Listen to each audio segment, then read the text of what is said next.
Matt, we fucked up. What do we do? We just recorded a whole episode and we forgot to shout out our listener contributor of the week. We got 3 contributors to shout out, actually. Fuck yes. 2 that we know, 1 that we don't. We got to give a shout out. We were told to read this. We'll just read whatever you tell us to read. Yeah. I don't know if this is Oleg, but this is somebody. This is what I have to read. This is what I have to read right now. Shout out to the MIB Chad Index Fund. We only buy tops with no stops on margin. Oleg is a Chad of all Chads, a true thundercock. Bless up, Marty and Matt. We love you. Love you guys too. Hey, we love our listener contributors. If you guys want to contribute, go to tftc.io/contribute. You can send a message like that there. Oleg is the Chad of all Chads, a true thundercock. I would like to be referred to as a thundercock one day. I don't know if it'll ever happen, but I don't really know what the message means, but I'm digging it. We're going to drop this in the beginning of the episode just because we fucked up so bad. But before doing that, we got to shout out to JW, or not JW. We got to give a shout out to Farface 2000, who bought us a bottle of JW Blue to celebrate when we pass 10K, if we pass 10K at some point Delicious. in the future. And then when we pass 10K. When we pass. And then somebody, an unnamed listener, bought us a bottle of Balvenie as well. It's delicious. Yeah, we can't wait to enjoy that. Shout out to you freaks. Thank you for contributing. I just want to say, I think it's so cool that people can just contribute anonymously. Right. And there's we have no idea who it is. We just have UTXOs.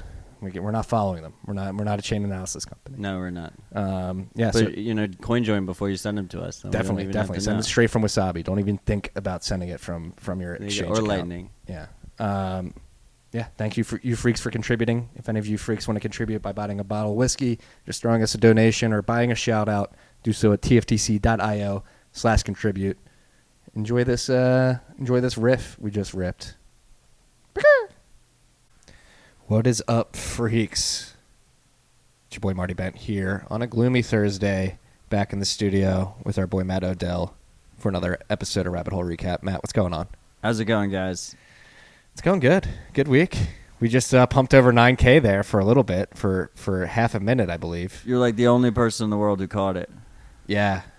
Blew my load early with the Vegeta meme. Can't repost it on the way back up. Right now we're sitting at $8,627.67 according to the trade block XBX index, and we're at block 578,561 according to my node. 116 sats percent. People, there you go. Your pennies are not going as far as they used to. Yeah, we've been last time we met, it's a week ago. What chart? Oh, I had the week chart up. I'm like, what the hell is going on here? It's a big candle.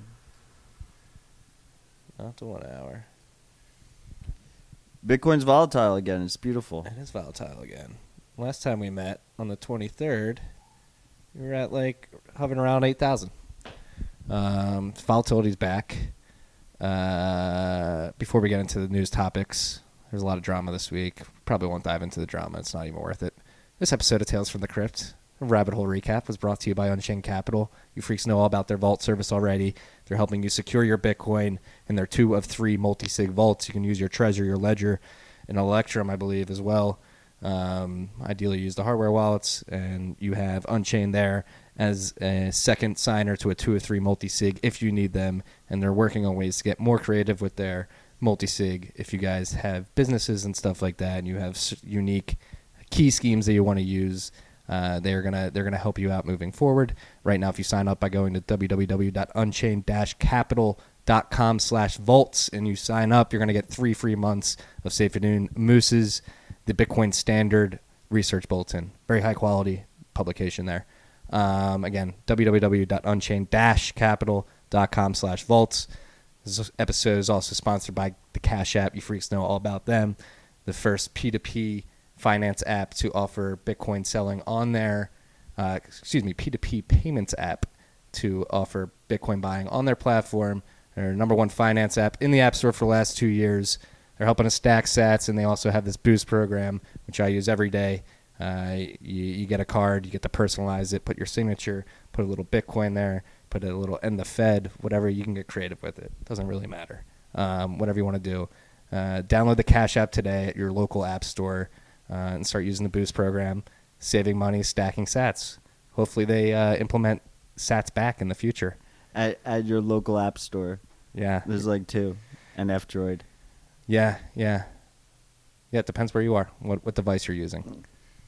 And, hey, while we're talking about local app stores, let's talk about local podcasting platforms. If you freaks are out there and you like this podcast, please like, subscribe, review. Every like, every pound, every subscribe goes a long way. Yeah, the reviews help a lot. I didn't realize that. They do. They really do. Speaking of reviews, why don't you review the latest Wasabi update? It looks like they have an OS X stability improvements and Trezor 1 support has now been added. Yeah, the big thing is the Mac stability improvements. The latest update of Wasabi previously was freezing up for people running on Mac, so it shouldn't do that anymore. And their fee selection changed a little bit, so it's going to be a little bit cheaper, but confirms will take a little bit longer for the actual coin joins. Oh, really? Yeah. They the way they already had it set up was basically it uses the lowest fee possible, and then it can keep joining. It could keep participating in rounds if it's unconfirmed. So it would just keep raising until it confirmed. And I think there's a max of 20 unconfirmed transactions that could be there. Yeah. So now they made it a little bit more aggressive. So it tries to get even cheaper fee. Because, fees have been going up lately. Yeah. I saw that there was almost the first 100-person coin join last night on Wasabi. I think we've had one before, but maybe not. I think I saw... But we almost had one again. Yeah, I saw Adam Fisker tweet about that this morning. So it seems like more people are using it. Yeah, I mean, we got Bull Bitcoin using it, which is a big plus probably. But yeah, liquidity in general seems to be going up. Usage in general goes up, and as more people use it, the better it gets, right? So, yeah. And today, I think it looks like there's a update to Ledger Live in the pipeline, which you probably shouldn't be using Ledger Live from a privacy perspective anyway, because they can see all your transactions. But they updated it so it can finally. There's an update in the works that'll allow them to send to BEC32 addresses, which is what Wasabi uses. Because up until this point, you had to use an intermediate wallet to transfer in between. Yeah, was that the thing where the BEC32 address weren't showing up in the GUI and you had to... No, with Ledger, they weren't even letting you send. In Ledger Live app, like the actual app, they weren't even letting you send to BEC32 addresses. You had to send to a different wallet first, like a Samurai or a Green Wallet, or Electrum, and then send from there to Wasabi. Oh, I misheard you. I thought you were talking about the Trezor 1. Oh yeah, Trezor 1 support is now active. The issue with that was you couldn't type. I believe the issue with that is that you can't type the PIN or the passphrase on the device on the original. So now I'm assuming they give you prompts when you do it. The Trezor T obviously doesn't have this issue. The Cold Card doesn't have this issue because you just enter it on device, which is the way it should be done, probably. Yeah, I think it's obviously it's way more secure if you do it on device. Yeah, and this is a good Wasabi usage and becoming more private with your UTX is a good segue into something I wrote about earlier this week that I thought was going a little under the radar. I don't know how alarmed we should be, or I think we should be pretty alarmed. I think we don't know how severe the threat is, but we will in a few weeks. So something to be on the lookout is the Financial Action Task Force releasing guidelines over the next couple weeks about how cryptocurrency exchanges and other custodians should act, and they're going to have to join this coalition and check off a bunch of KYC, AML checkboxes, and basically taking a lot of data on their customers, sort of chain analysis, company porn, make it so that everybody's being tracked on chain, at least through these custodial services. And the rule they're falling on is the quote-unquote travel rule for correspondent banks. So it seems like they're maybe legitimizing these exchanges as financial institutions, but trying to dragnet their digital panopticon over to this industry. I don't think, obviously this is not great. especially for businesses that operate in. I think like pretty much most countries have to comply with these kind of rules. Yeah, so it's a FATF.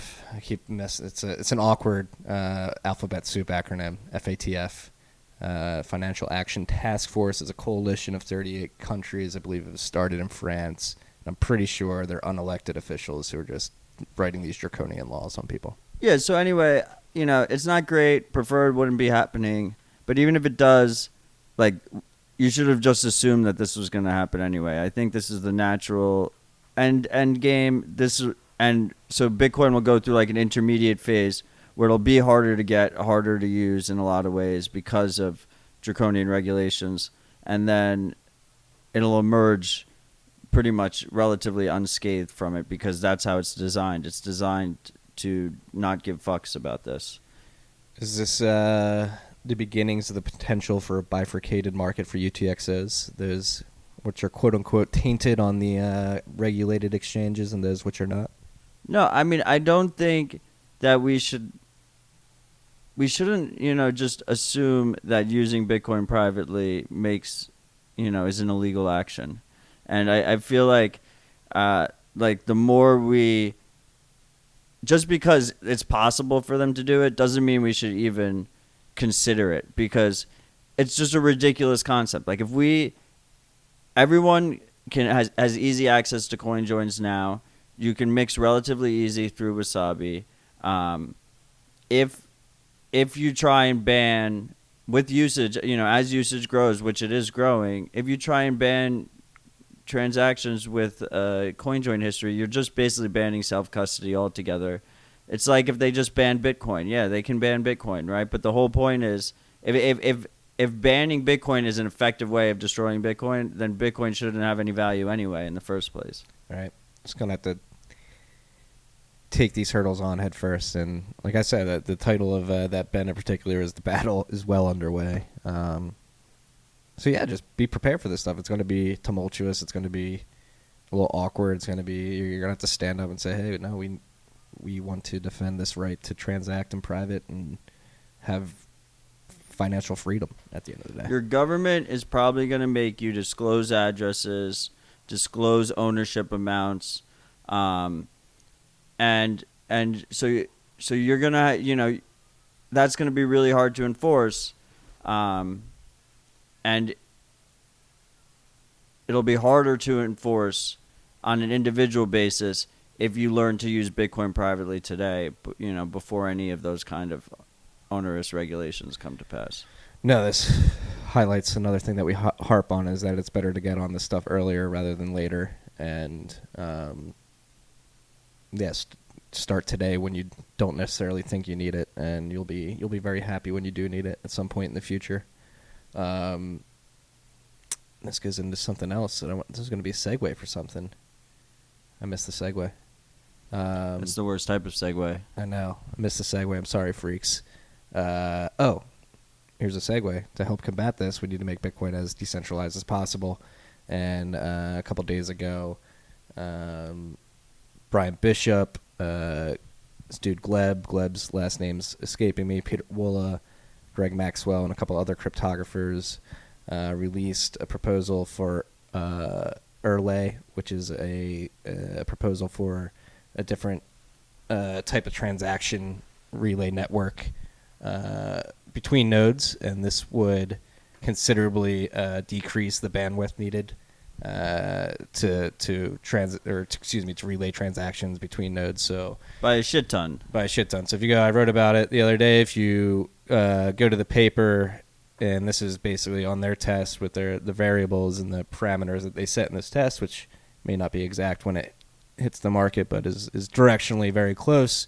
If you are a full node connected to 32 peers, if you are a full node currently connected to 32 peers on average, you're spending about 17.3 gigabytes of bandwidth per month. With this Relay network, that would be severely reduced to below 1 gigabyte, 0.94. It's fucking insane. Yeah. So we talk about decentralization, and the path towards decentralization means that people need to run full nodes, be able to run full nodes, and this allows people with lower power devices and people in areas with suboptimal internet connectivity to run full nodes if implemented. Yeah, you want more full nodes the better. Yes, and this would severely increase the ability to run a node. And the way they're doing this is they're using Mini-Sketch. I'm not going to describe the technical inner workings of this perfectly, but the way I understand, they're using Mini-Sketch in a way to compress transaction states or transaction sets, making it easier to relay. And basically the trade-off with that is latency. Right now it takes about 3.15 seconds to get a new transaction relayed across the whole network. The trade-off, if Erlay were to be implemented, it would increase that to 5.75 seconds. But the authors of the paper seem to think this is a good trade-off and may even combat some timing attacks. Yep. I mean, we're going to link to the actual proposal as well. Yeah, and these guys can describe this much better than Uncle Marty can. It is, it's a little bit dense. It's mostly magic. They mostly use magic to accomplish this goal. It is magic internet money. Yeah. But so efficiency improvements like this are the things you'd like to see if we were ever to need to increase the block weight in the future. Yes. No need to put the cart ahead of the horse. Exactly. And this is something another thing that I think went sort of under the radar that is important to highlight. Like, these are the dull, boring upgrades that you should be looking for, the ones that cut bandwidth for full nodes connected to 32 peers from 17.3 gigabytes to below a gigabyte every month. That's a crazy improvement. Bandwidth is the biggest restriction in cost for running these nodes. In some places, you can't even get that kind of bandwidth capacity to run an effective full node. And node runners they're not getting direct benefit. There's plenty of indirect benefits like full sovereignty and better privacy and actually verifying the chain, being a full Bitcoin user. But you're not actually getting paid to run it. So you want to keep those costs as low as possible. Otherwise, basically what you're doing is you're socializing transaction fees to all the people running nodes. Yes. It's just a crazy step forward. And again, on top of that, so the announcement cost right now, on top of that connectivity cost, the announcement cost too of just like sending the transactions per month right now is 4.33 gigabytes. This would drop this to 0.7 gigabytes, so 2 areas of efficiency. And again, this is based off of the parameters and the variables of these particular simulations within the paper, but it seems directionally like a huge boost in efficiency. Speaking of huge boost, Bitcoin just hit a new all-time high in terms of based in Argentinian pesos. So I like that meme that's going around, like the chart. This is how Argentinians see Bitcoin. Yeah. There was another one on there. It was Argentina. I believe Turkey was on there as well. The lira has been falling fast against. It's probably above the all-time high for Venezuelan, right? Yeah, most likely. So Bitcoin continues to beat up the weak currencies in the world. Yeah, we'll just see more and more of them fall. Yes, until. I mean, once it hits a new all-time high in USD again, it's basically a new all-time high in all of them. So. Yeah, and who knows with the volatility lately. That stuff could come faster than you think. This again, we don't like to talk about price ladder. I will just note. We like to talk about price. All right, we talk about price. Let's just note that this recovery is happening faster than I expected. Yeah, it always does. It doesn't matter. Could be a pump fake. Could be a pump fake. Yeah, and then it'll go down faster than I expected, or go up. It just always catches you off guard. It does. Well, when you have billionaires trying to buy 25% of the whole Bitcoin supply, it's definitely a bullshit article. I mean, yeah. You're Twitter profiting off this. I know. I feel a little bit dirty about that one, but it's. I mean, imagine how bad of a broker you would have to be. So Forbes has an article today where they said that a particular client of a particular art dealer that also sells Bitcoin, OTC, told her that he wants 25% of the Bitcoin supply. And so that's completely outlandish to begin with. He's never going to be able to do that, even if he wanted to. I would love to see him try. And then the second thing is like, how bad of a broker would you have to be to? Oh yeah, I'll go get that. I'll be right back. No, like, and you like start the process, and then you like announce it to the world that Right. you're trying to get 25%. It seems like a media ploy for this person's art career. Yeah, I mean, she's selling her Bitcoin brokerage business, right? Like she's telling people in the article to come to her if they want to sell or buy. Well, like you said, she's obviously bad at this business if she's Yeah, that's what's making the funny market about it. aware of the fact that somebody's trying to buy up a quarter of the supply. Yeah, I just thought the article was funny for a bunch of different reasons. So I think most people understand that it's bullshit. Yeah. Without me having to like actually spell it out to them. In terms of, But there are billionaires around the world that are fucking taking notice. Absolutely. I mean, look, we have fucking Jack is the newest billionaire to actually come out really full support of Bitcoin. billionaires, football players.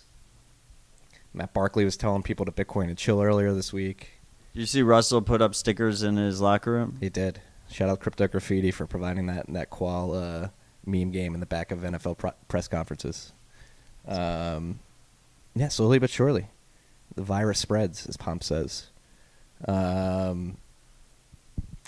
Let's talk about they had the Oslo Freedom Forum, Yes. and there was like a big focus on Bitcoin this year, supposedly. Yeah, so Jill Carlson was there with the Open Money Project with Alejandro as well. Alex Gladstein. Yeah, We'll be dropping that episode with him tomorrow. That's a really good one, freaks. Look out for that. Oh, you're dropping it tomorrow? Yeah. Oh, awesome! I'm excited. Yeah, but Bitcoin was a big topic. They said 4.1 billion people are living under authoritarian regimes. It's more than half the planet.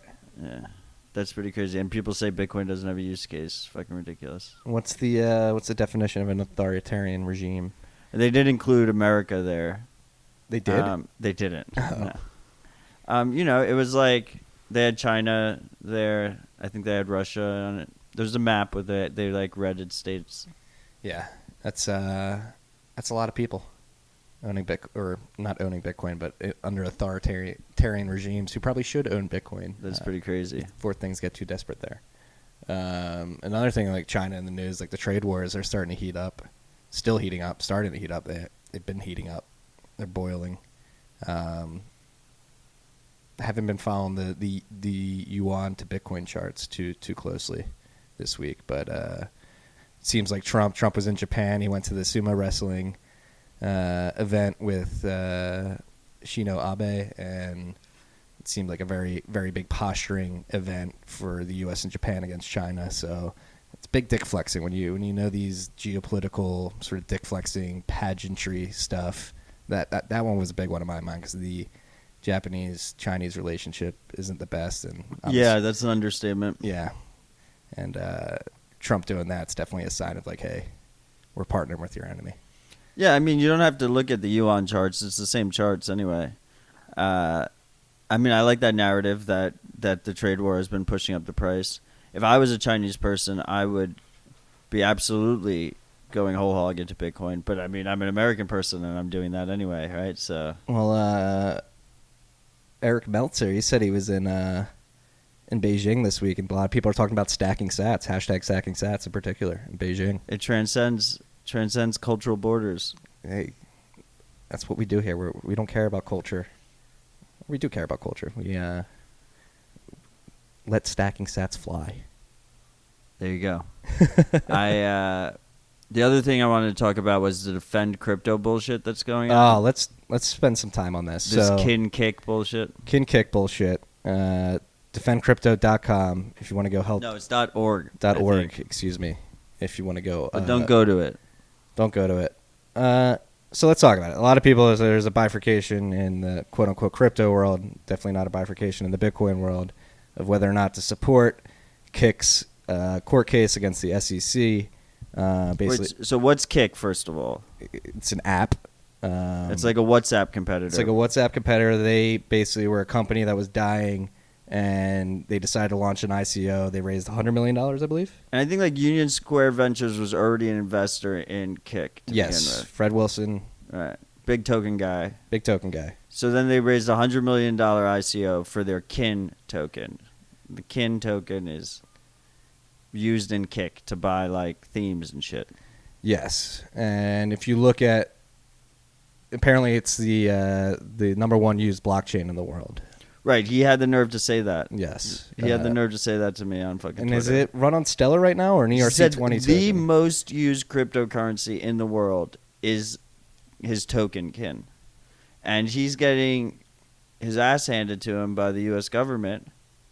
And he's launched this fundraising campaign called defendcrypto.org. And like Shapeshift's behind it. A couple other big names are behind it. I know Masari. Masari's behind it. Yeah. They're it's on fucking their- ridiculous. Like, how can you defend someone who's willing to like blatant? Like, he just spelled it out for us how much of a blatant liar he is. Like, even if you're like a Ripple head or an ETH head or something, like like you think more people are using Kin. Like, that's like ridiculous. Like, at least tell like some kind of believable fucking lie. It was funny the last time. I haven't seen a landing page in a few days. The last time I saw it, the most of the donations are being made in Ether, Bitcoin in second, then Kin in third. Wait, so he donated.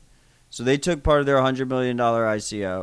And they donated $2 million in Ether, $2 million in Bitcoin, and $1 million in their Kin token that has like 1.8 million in daily volume a day. Like, fucking ridiculous. He donated his own funny money. Well, I just thought it was funny that Ethereum was leading the fundraising charge, as they have the probably the most, that platform in particular probably has the most to lose if this case goes awry. This is an interesting battle for the ICO industry to pick, is Kick as the leader against the SEC, in my opinion. I mean, I think if you're like, you're fucked if you're willing to just back a known bad actor like this. Like, you're just proving their point. I loved Fred Wilson's letter about it when he wrote the Kin token in parentheses, definitely not a security. It's just like that. Oh, case settled, not a security. Yeah, I mean, like, as far as I'm concerned, like, they should just be able to do whatever the fuck they want. It'll like just push things out of America. But they also should have known that this was the expectation. Like, we've all been warning of this the whole time. That's why Bitcoin has the design restrictions that it has, so that these kind of regulatory enforcements can't affect the underlying system. But they just ignored that, and they either just out of ignorance or in some cases like actual like malicious intent, like they just wanted short-term gains while the party lasted. Yes, but are we bad cypherpunks, quote unquote, cheerleading for this court case to go awry? I mean, as an American, I would prefer if the SEC took like a very hands-off approach on all of this. Like, let everything play out, you know, more free market. Because the thing is, at the end of the day, as a Bitcoiner, I could give two fucking shits, and I'm not going to defend a fucking guy who's I think I don't like calling people scammers, but like when you make a lie like that, like you're a fucking scammer. And yeah, like Bitcoin, you know, as like a Bitcoiner, it doesn't really matter. But as an American, like all this sketchy shit is just going to move to another place. Yeah. It's not going to go away. No. But again, it's interesting that the industry is getting behind this, like you said, like overt lying about like the underlying fundamentals of their network, and how it works and how distributed it is. I think somebody looked into the distribution, like the amount of people with more than $30 worth of Kick or Kin, whatever it is like less than 1,500. I think there are just going to be some interesting things coming out of this. And like a lot of people are looking at the chain now and stuff. So yeah, we'll see. Yeah, well, so I'm confused about the chain. Is there a Stellar chain in the ERC-20 chain? No, so they started as ERC-20, then it was supposed to go to Stellar, I believe, and now they're doing a fork. They have their own fork chain of, I believe, Stellar. So like a federated model. Yeah, I mean, look, I don't even want to all the specifics don't even fucking matter because it's definitely not the top used cryptocurrency in the world. It's barely even a cryptocurrency. So like, fuck you, man. Like that's just a ridiculous lie, and he should be called out for it. And people shouldn't be defending bad actors like this. It just makes everyone else look bad, and I would refuse to do that. I'm definitely not having any of my Bitcoin. That's for sure. None of mine as well, and I'll stand starkly with you. It's interesting to see who is backing this, though, and think about the entrenched incentives and motives that the people backing this defendcrypto.org campaign have. Just take it with a grain of salt. Talking about people with perverse incentives. So we talk about? I don't think we talked about this last week. Global Coin. We didn't. Yeah, that's why I threw it on there. Facebook's shitcoin. Yeah, Facebook has come out with the most Orwellian coin name I've seen in a while. Global Coin. I don't think it'll be called Global Coin. I heard somebody say it's going to be called like Libra or something like that. Yeah, Libra would be a good name though. Libra, just piggybacking off the Winklevi, bro. They're Gemini and they're going to go Libra. That's true. Zuck doesn't have a fucking... But Libra's good. It's like what, like free? What does it mean like in Latin? It means free or something? Yeah, it means free. Yeah. I don't know. I think there'd be worse names than Libra. As much as it's a fucking shitcoin. Like Global Coin is the worst name. Global Coin is like probably the worst name you could do, especially when people think of you already as like an Orwellian type of, I'm going to use Facebook's Global Coin. Yeah. Well, a topic of conversation that came up in the midst of this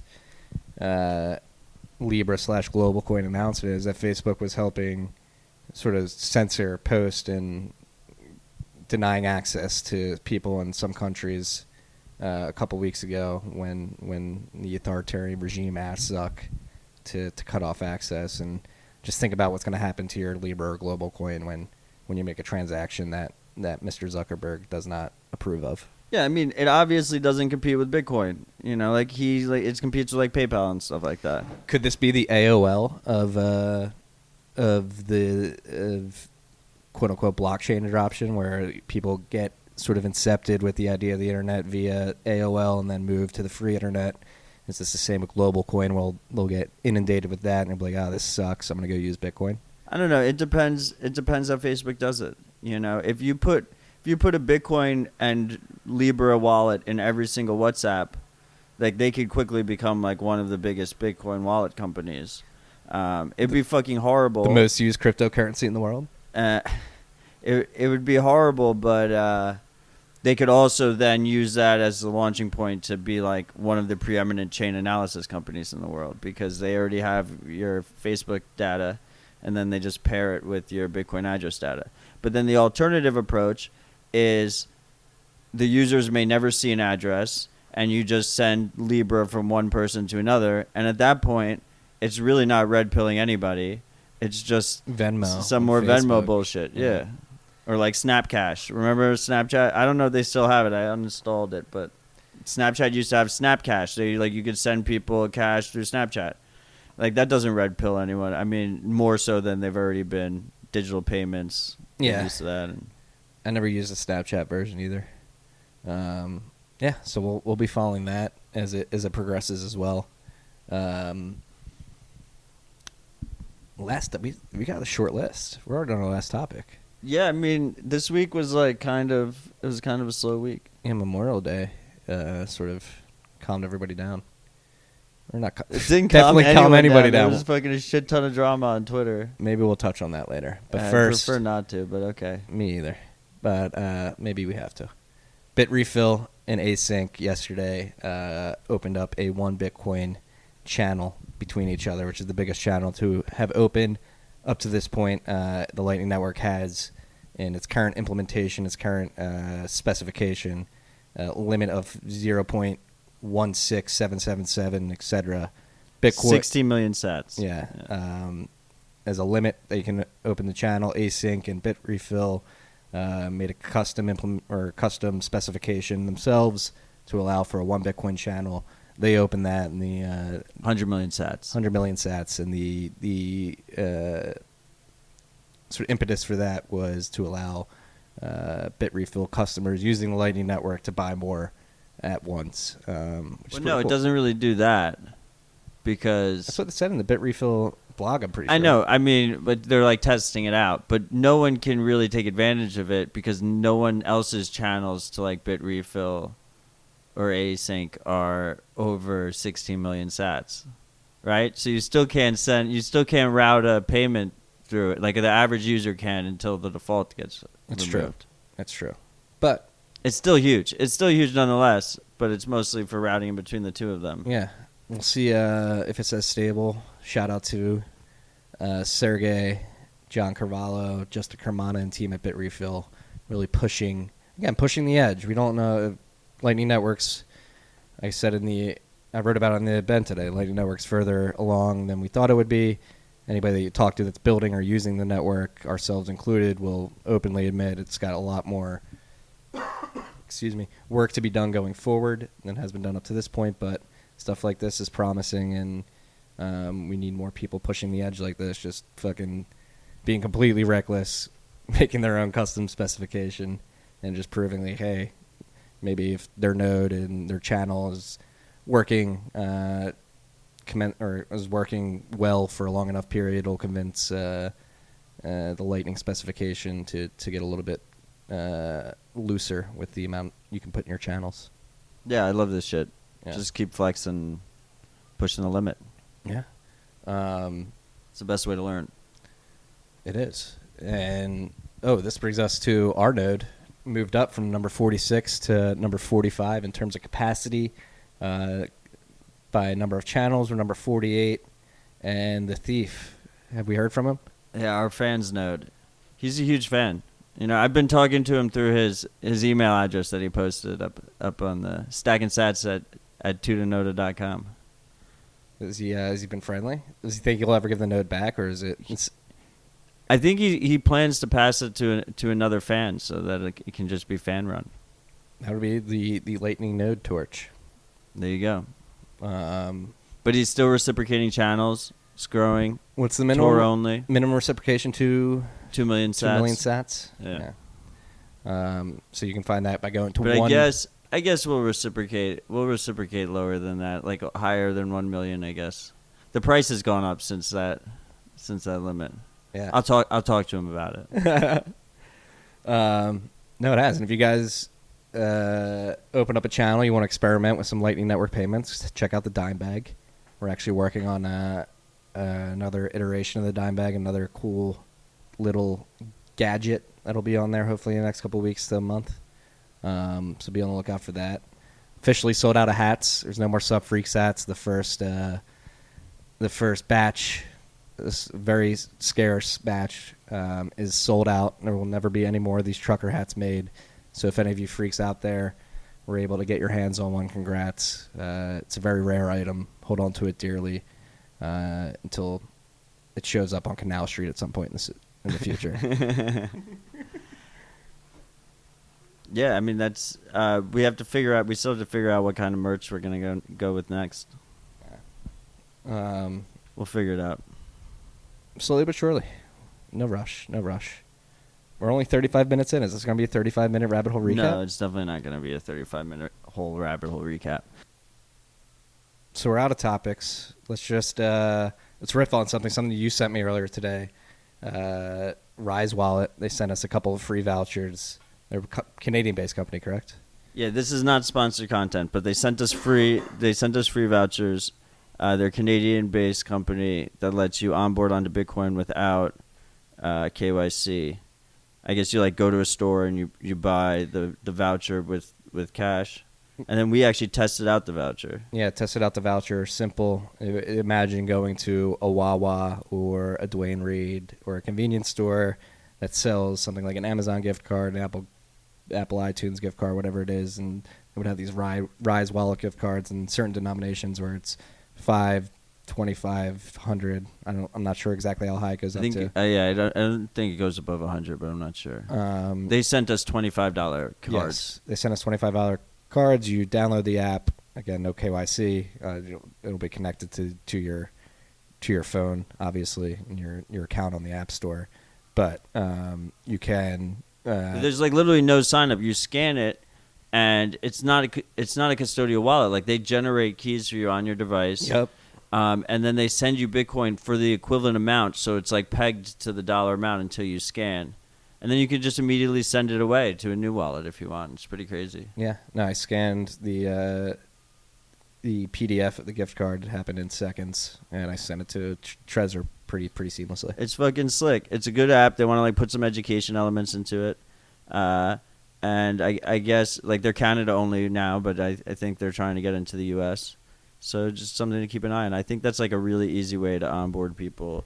Especially if they add an element of education there, then the user doesn't go through KYC. They never actually trust anyone with the keys. You know, they're holding their own keys. That's pretty cool. Another way to stack sats, very similar to the Azteco model that Pudion's working on, but that's in UK, right? That's in the UK now. Yeah. I believe they hope to go global eventually, but yeah, these. And there's another one there too, Fast Bitcoins or whatever. Mm-hmm. By the NeoB guy, Danny. Danny Brewster. Danny Brewster, yeah. What happened? He's on a path towards penance, correct? Yeah, he like said it. I don't know if I've yeah. He basically blamed it all on the Cypriot authorities. Yes, I think he raised money for a fund or something like that, or something. He raised money for something. But now he's doing this Fast Bitcoins thing, and it's the same idea. It's a voucher system. I think this voucher idea is good, but it's going to be, and it's even better for this reason, but it's going to be like patchworks of different voucher systems everywhere because of the regulatory environment. It's really like a regulatory, like arbitrage type of play. Yes, and again, just some more buy pressure on Bitcoin and little. The other one that was at a time. Well, what I'm bringing up now. Sorry, I fell off there because I'm looking it up, but it came out that in April, Grayscale, their Bitcoin, their GBTC product, was responsible for buying up 11,294 Bitcoin, I believe, and now the total, I believe, was like something like 20% of Bitcoin that were mined that month. Oh shit! How many? What'd you say? 20% of Bitcoin? I gotta find. Let me make sure. I'm gonna find the tweet. That's pretty crazy. And I was joking the other day, like when Lolly rewards are greater than the block reward, that would be. But that's pretty crazy. They're just sucking it all up. No, yeah, and GBTC is a notoriously hard vehicle to get into. It's run on pink slips. It's arduous. It's arduous to get into, but it's for mainly targeted towards high net worth individuals and family offices. And here's the exact stat. I was off by a little bit. Grayscale Bitcoin Trust accumulated 11,236 Bitcoin in April. Currently 54,000 Bitcoin are mined per month, so they're buying up, if they keep that pace, 21% of the new supply of Bitcoin per month, which is crazy. 21%? Yes. That's craziness. Yeah. And we're a year away from the halving if they continue that buy pressure. It's like half. It's 42%. That's crazy. And just one fund, just one pink slip fund. But the halving's priced in, Marty. But think it is. We went over 9,000 a little bit, came down pretty hard. The halving's definitely priced in. I like this narrative, too, that this is halving action going on. What is it? Why do you 11,236 Bitcoin in 1 month? Like, that's a lot of demand, and there's a lot of, isn't it like a lot of like wait time to get into that product? So is this like a lagging buy? I have no idea. It's not a product that I would ever be interested in. Yeah, but what is it? Total like $2 billion? Are they at $2 billion now? Assets under management. I'm not positive, but the GBTC, it trades at like a ridiculous premium. GBTC's trading at $11,922. It's because there's no ETF in America. If there was ever an ETF, then it would go down. Yeah. Yeah, but like that's what I mean. That's a lot of high net worth individuals that are into GBTC and got in early. They're using that as like a great arb strategy. And Barry's just pulling crazy fees. Yeah, he's just pulling his management fee out of it. Fucking most lucrative business. Is this bad for Bitcoin? Buying at one fund, buying 21%? No, it's fine. Imagine if it was proof of stake, though. Right. then it could be an issue. Well, proof of stake, it would be easier. It'd be harder for nation states to take out a proof of stake network. I saw that you got in a little argument about that. I don't think that's true. What was the reasoning of the premise of the argument? Oh, the one with Santi? Yes. The premise was that Maduro and other authoritarians could shut down Bitcoin miners, and they trace them by their electricity, so they're easier to shut down. Is that a good? That's a pretty good argument. I would no. So one of the beauties of Bitcoin mining, one of the beauties of mining in general, of proof of work, is that anyone can plug in their hardware around the world, do no KYC or anything, and they can access the system and get paid out for the work they provide. Right? That's where like Bitcoin's true permissionlessness comes from. Like the lack of permission there on actually getting your hands on your first Bitcoin. In a proof of stake system, like that doesn't exist. Get to buy in. You have to buy it from someone. So if you regulate all the exchanges and whatnot, it becomes really difficult to get fiat basically into the system. So I would say that like it's almost like a fictitious alternative to have, oh well, the Venezuelans already had coins somehow. Like how do they obtain them? And then they're staking, so then there's no, electric costs there, and they just keep getting paid the rewards. And then you have other issues with like POS, proof of stake, where like it's going to centralize with exchanges and funds and stuff like that, and those are easier to target and regulate. While mining, you can do like relatively anonymous. So bringing it back to GPTC, like what happened if a government or something, or the U.S. government tries to seize their fund in particular? You think that could ever happen? It'd be pretty bullish. It'd be very bullish. The U.S. government would have a huge chunk of Bitcoin, though. Yeah, I mean, it'd be really bad if it was proof of stake, right? That's what I'm saying. Yeah. But with proof of work, you don't have that issue. They don't get any. They could sell. Exactly. We talked about Bulgaria. Does the U.S. government have any seized Bitcoin still to auction off? There's like rolling auctions when they like get Bitcoin. It usually happens around this time of year, though, right? Like early June, mid-June, I believe. I'm pretty sure that's when Draper bought his Silk Road Bitcoin. They definitely don't have large amounts. I think it happens multiple times a year. Yeah. I'd be interested to see if any of you freaks know if the U.S. government has any seized Bitcoin on the balance sheet. Let me know. I think we're past the point where they would ever seize GBTC. I did too. I was just trying to make a semantics point about. Yeah, they can't affect proof of work system, but they love GBTC because that's just like fully regulated Bitcoin. No one has any self-custody rights or anything. Yeah, but again, just let that be an indicator for you freaks out there. There's very rich people paying a very high premium to get into this fund right now. Yeah, there's also probably like middle income people paying too. You think so? Yeah. Yeah, like people that just want to easily put in their IRA and they didn't listen to your episode with Andrew. Isn't the minimum buy pretty high though? If you just buy it on like TD Ameritrade or something. Yeah, you can buy it on TD. I think you can just buy it on TD. They sell pink slips on TD? I wasn't sure. Yeah, you can just. It's like the easiest way for just some middle of the road American who's comfortable with like the stock market account to do it. Hey, drop gold, buy Bitcoin. Buy gold, buy Bitcoin. Shout out to them again for that incredible marketing campaign. Have you seen that in the wild yet? I haven't. I don't watch TV commercials, so yeah, neither do I. So I wouldn't know. Yeah.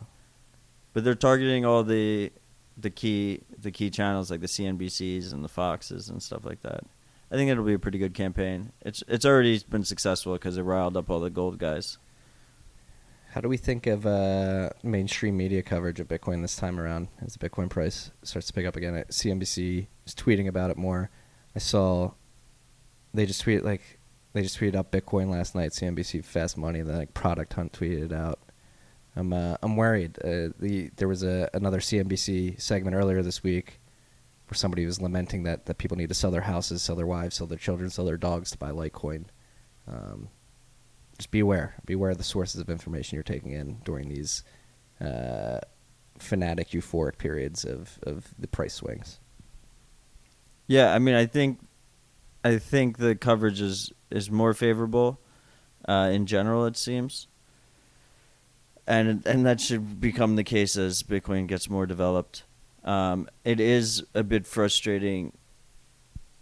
And I mean, I tried to temper my expectations, but like all the same shit that we saw in 2017 is still there, right? Oh, yeah. It's just like hiding slightly below, but like fucking Leo got launched, the Bitfinex token, and like people are pumping that. I don't know. It's just, I feel, yeah.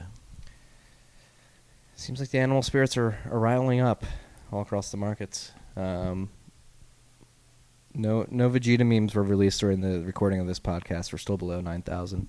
Yeah, you're really excited to post that. I wouldn't have known it was over 9,000 unless I saw your meme. It happened so quickly. I'm sorry for jumping the shark there, freaks. Or not jumping the shark, jumping the gun. Did you see this app that Dan Heldshield, Get Pie or whatever? Get Pay? Is that how you think you pronounce it? Yeah, Get Pay. Pay. Did you try it out? Have not tried it out, but I've talked to people who have. Have you tried it out? Yeah, I installed it. What do you think? It's okay. It's SatSpec. SatSpec, you have to tie in a credit card, right? Yeah, I looked at the privacy policy. It's like all right, I guess. Like they're claiming the same thing as Lolly, basically, which is that their business model isn't selling your data, and that their business model is instead just getting a commission from retailers that you use. You register your credit card. It's super simple. It uses Plaid in the background or Plaid. Plaid. And it uses that in the background to pull your shit. And so I hooked it up to one of my credit cards. I assume all that credit card information is just fucking up for grabs anyway. Yeah, Equifax got pretty face fucked, so it's probably out there somewhere. And the most, what the problem with all these things is like partners, right? And, like Helge is like posting withdrawals and stuff, but most of that is because he posted his ref link and that's where he got paid. But they have like Uber. Uber is like a big one, I guess. And then like a lot of fast food. I don't eat fast food, so. Random Uber tangent here. As a lifelong New Yorker, how's the death of the yellow cab company? How's that sitting with you? Are you gonna miss them? The actual company went out of business? No, it's not going out of business. But I watched like a mini doc with a bunch of like yellow cab drivers, and the medallion prices have obviously crashed, and Uber is competing at a pace at which they cannot. It seems like the yellow cab may be going. Well, the yellow cab is a great story because you had these people who would invest, but basically all their life savings were invested in these medallions, which allowed every time you had a medallion, you were able to run a yellow cab. But the medallion system was based on a government-enforced scarcity model where the government was not issuing new medallions. There was a fixed amount. And it was a clear case of like, it's like a centralized chain. Like you're trusting a central validator to say that there's not going to be any new medallions or any new tokens. So the first thing the New York government did that really fucked them was they decided, the green cabs? Yeah. They were like, ones. Those medallions aren't true yellow medallions. We created these new green medallions that allow you to have a green cab, and it can only be in the outer boroughs. And they basically inflated the supply before Uber even came into town. And then Uber came in and basically broke down that scarcity model because they routed around it. You didn't need a medallion to run the things. And all these people, they just like lost their life savings. They lost everything because they took mortgages out on their medallions and they took loans out on their medallions. At their peak, a medallion was like $1 million. Like that was right before Uber hit. And then it's like very few people were lucky enough to sell their medallion at $1 million. Let's say it that way, right? And like it just fucking plummeted. Like you can't even really sell them anymore. And that's just what happens when you trust, like the government to run your basically your money, right? Yeah. A small micro example of these systems playing out. Are you gonna have any nostalgia for the yellow cabs? Well, you love taking yellow cabs. I do. I feel like I the majority of the time I take yellow cabs, I take them with you. Yeah, because they're always just there. Yeah. They didn't used to be. It used to be really difficult to get a cab. Right. Now it's super easy to get a yellow cab. They're like in vogue again. Yeah. Because of that bullshit scarcity they had in the first place. This is why we're here, people, talking about truly scarce resources like Bitcoin. You're never going to print more than 21 million. Not my lifetime, at least. That's all we got. You want to riff on anything else? Are you going to miss the yellow cabs? That's what I like. No. Uber provides a better experience. Yeah. The yellow cabs were resting on their laurels. It was a government sanctioned monopoly. And wherever is the case, I would like more free market.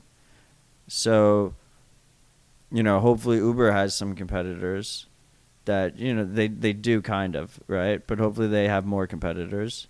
And I think the customer will end up seeing the lowest, best service, cheapest, best service. We need a competitor to come in and light a fire under the MTA's ass. That's next. Elon, if you're listening, I know you are.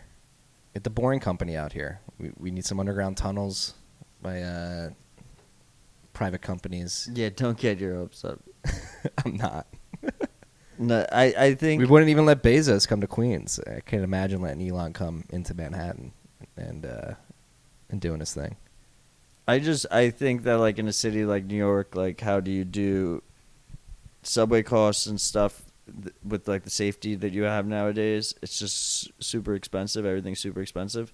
So like why not just wait 5 years, and have like autonomous bus routes that you don't have to do like any new infrastructure basically.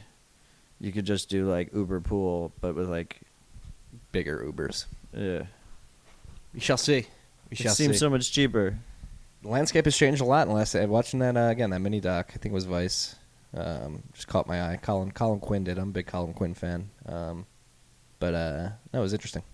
And I think the key there is that if you did it in a public transportation setting, you could have, like, if you had divided lanes, if they were in their own lane, then it's like you're running a train without train tracks. Right. Then that's super easy to run autonomous vehicles. We already the hard part is when you have them with people and shit mixed in. Yeah, we already have the red bus lanes here.